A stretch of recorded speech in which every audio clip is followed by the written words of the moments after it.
Hi there, it's Mr. Miller here again. And as usual lately, I have two fifth graders with me as special guests. Janiyah right here, and then we have Ruby from Mrs. Boudreau's class, both of whom are in fifth grade, of course.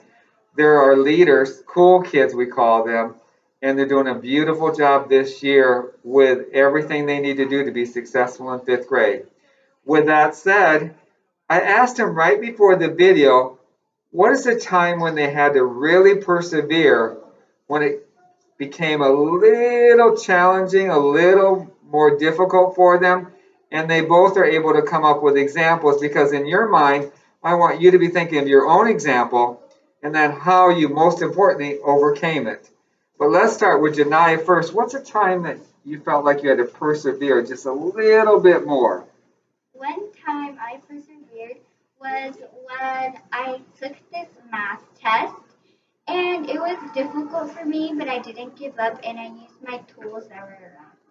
Now, the tools, you mean like in your brain, or you saw things on the wall like resources or Like things you used in the past? resources.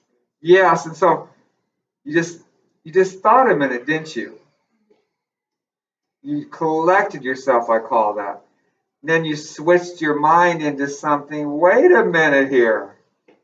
I can do it if I use what I have available to me, right? So the more you think about it, the more you'll be able to go through it and persevere.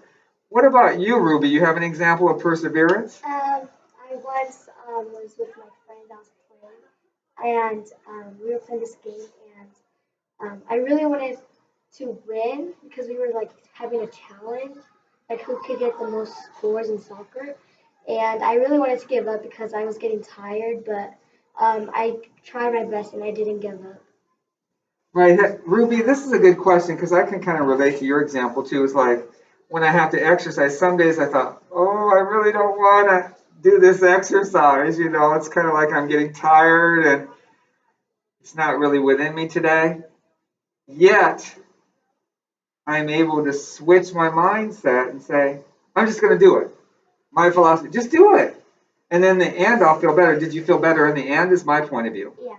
See, that's what I'm saying is once you get into it, once you give yourself that thinking that you needed to not give up, you're more willing to keep going with it and then persevere in the end.